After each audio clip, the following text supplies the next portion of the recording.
Vamos começar então mais esse papo aqui com o Augusto de Franco sobre política e sobre conjuntura, aqui estreando um episódio aqui do podcast da Gobá. E hoje a gente vai falar um pouco sobre aquele artigo, Augusto, que você postou hoje cedo, sobre retórica e política, né? O que a gente está vendo é que muitas pessoas estão preocupadas com essa política quente, esse enfrentamento quente, e tentando botar diminuir a fervura, né? Tentando diminuir a fervura e falando que o governo Bolsonaro está no plano das ações, ele está dentro daquilo que era esperado, ou seja, está fazendo tudo dentro da lei, tudo dentro da Constituição, apesar do discurso ser cada vez mais duro, cada vez mais forte, né? E dessa forma, qual é o impacto que tem entre a diferença que tem entre o ato concreto e a retórica dentro da política? Esse é um ponto importante, né? Porque a política propriamente dita é retórica. Atos concretos, atos administrativos, atos guerreiros, não são a coisa política propriamente dita. Isso, desde que existe governo ou dominação sobre uma sociedade, isso existe sem a possibilidade de existir política, política propriamente dita, um tipo de interação entre as pessoas, a partir da qual a coisa política propriamente dita, que é a liberdade, pode aparecer. Então, é porque, em geral, as pessoas acham que política é a luta para conquistar e reter o poder, né? Que é uma visão realpolitik rebaixada e, de certa maneira, analfabeta de política, né? Então, quando é que a retórica foi muito valorizada? Que não é o ato em si, mas a interpretação, não é? A narrativa e o fato. Isso foi no século V antes de Cristo, em Atenas. E foi em virtude do surgimento daquele clima intelectual, não é, do qual participavam os sofistas, que isso se afirmou. E Platão se contrapôs a isso. Por quê? Porque Platão queria dizer, olha, essa retórica não vale nada. Se ela não for expressão da filosofia, ela não serve para nada, né? Porque Platão era antipolítico, vamos dizer assim, né? Ele tinha um projeto pedagógico de regressão da sociedade para formas de dominação aristocráticas e militares e autoritárias, né? A ideia da política só poder ser exercida pelas pessoas... Pelos sábios. Pelos sábios. Pelos sábios. E, com isso, ele desvalorizava a retórica, como se fosse uma espécie de blá, blá, blá, de conversa fiada. Mas a retórica não é isso, não é? A retórica é propriamente política. Bom, feita essa introdução, o que nós temos que dizer é o seguinte: existe uma série de analistas polianas, vamos chamar assim, meio polianas. Não, Bolsonaro está fazendo essas coisas, mas é pura retórica.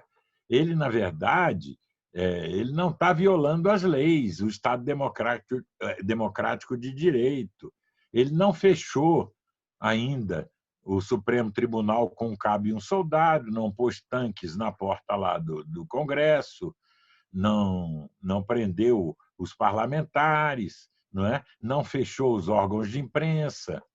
Então, é do jogo que ele está fazendo. Bom, em primeiro lugar, essa distinção é uma distinção boba, porque todas as iniciativas de lei ou de outras normas infralegais que o Bolsonaro enviou até hoje ao Congresso ou que simplesmente decretou, não é? Decretos, portarias, etc. e tal, elas são antidemocráticas em grande parte, não é? Essas mesmo, liberando compra de munição, não é? Para o cara, para autodefesa pessoal, você não precisa daquela montanha de cartuchos. E ele revelou, numa reunião de 22 de abril, no Palácio, na reunião ministerial, aquela fatídica, que ele está fazendo isso para armar o povo para resistir a medidas das instituições democráticas. Isso não tem nada a ver com autodefesa, com você ter um revólver para se defender de um assalto ou defender a sua casa de um bandido que queira invadir. Não. É o uso político do armamento para alterar as normas do regime democrático. É um uso ilegal, criminoso, ele está tentando legalizar. Então, vamos pegar só esse exemplo. Sim. Isso é retórica? Não, isso não é retórica. Não, isso é medida concreta. Quando ele demite 2 ministros da saúde em plena pandemia, para colocar alguns sabujos militares cujo objetivo era esconder pelo menos 44% das mortes e, com isso, sabotar o distanciamento social, isso é retórica? Isso é retórica? Não, isso já é autoconcreto. Medidas concretas, não é? Então, tem que tomar cuidado. Mas, se fosse apenas retórica, mesmo assim seria um ataque à democracia o que ele faz. Não é? Ele desvaloriza as instituições democráticas, ele coloca ideias que são incompatíveis com a convivência democrática.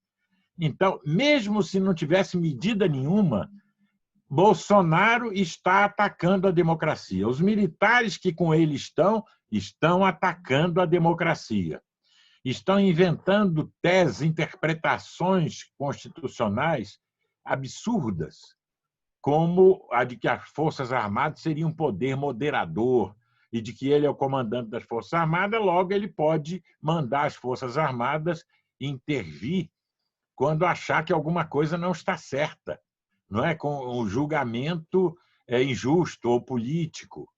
Então, essa retórica ela é um ataque à democracia. Ela talvez não tenha força, sem medidas concretas compatíveis, para abolir a nossa democracia. Mas ela, com certeza, está drenando o conteúdo liberal da nossa democracia e, no final, vai sobrar da democracia apenas a casca formal, não é? A ritualística, não é? As eleições, por exemplo. Mas eu posso ter uma autocracia eleitoral, não é? Talvez seja um dos regimes mais numerosos do mundo, é a autocracia eleitoral. É a autocracia, mas faz eleições. Não é? Então, isso é um ataque à democracia. Você drenar o conteúdo liberal da democracia é um ataque à democracia. Então, a democracia brasileira está sob ataque. Então, essas explicações poliana, que dizem assim, não e tal, nós temos que separar a conversa para animar militantes das ações concretas, está errada.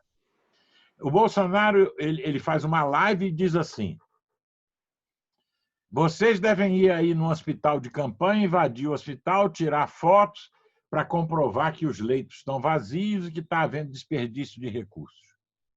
Ora, não é? Isso é uma orientação direta a uma milícia de fiéis sectários que, com isso, se sentem animados.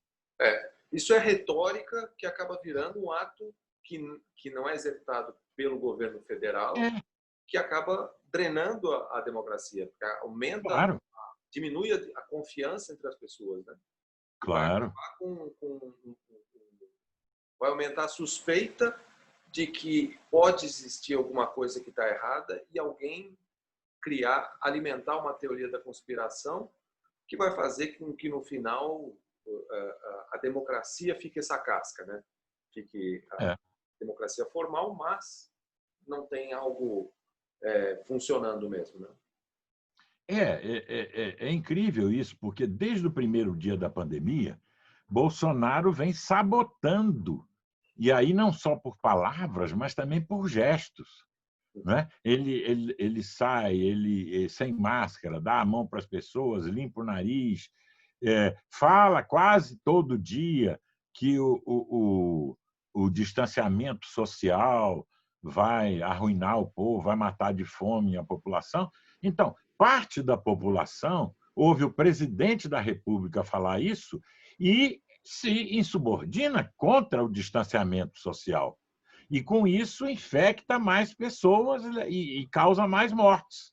Então, é uma fala, é uma ação, são gestos, é um comportamento que tem como resultado não só violar a democracia, quer dizer, o legítimo poder dos governantes que decretam lá medidas de distanciamento social, que é legitimamente pela Constituição, governadores e prefeitos podem fazer isso. Mas não é só contra a democracia neste aspecto que nós acabamos de mencionar. É também contra a vida. É uma ação que leva a aumentar o número de infectados e mortos. Então, eu não posso dizer que isso é uma mera retórica sem consequências políticas. O ataque que a democracia está sofrendo é fundamentalmente um ataque político. E ele é um ataque retórico, sim, em grande parte. E tem consequências concretas, sim. Não é? Então, o que o Bolsonaro faz, como chefe de facção, e não chefe de Estado, é falar para a sua facção se insubordinar contra as normas democráticas, contra, inclusive, as normas não escritas que regem a convivência social que permite a existência da democracia. Então, ele tá, de fato, derruindo a democracia, tá fazendo que da democracia se esvaia todo o seu conteúdo substantivo, não é? E como populista que é um populista autoritário, ele espera, com isso, obter dividendos eleitorais no próximo pleito, porque o populista tem essa característica, né? Ele adota a via eleitoral, ele usa a democracia contra a democracia, que é o que Bolsonaro faz diariamente. Então, essas interpretações, como a do ministro do Supremo Tribunal Barroso, não é, que deu uma declaração ontem sobre isso, e como de vários analistas políticos, de que nós temos que separar, que não tem ataque à democracia, ou que não tem golpe. Ora, está errado. Não tem golpe militar no sentido antigo. Botar os tanques na rua, prender todo mundo, levar para o estádio de futebol, etc., fuzilar. Isso provavelmente não haverá. Mas não tem um golpe de Estado como o golpe de mão, como o putsch, não é, de cervejaria, como isso não tem. Mas tem golpe contra a democracia, porque está destruindo as bases da confiança e da convivência democrática.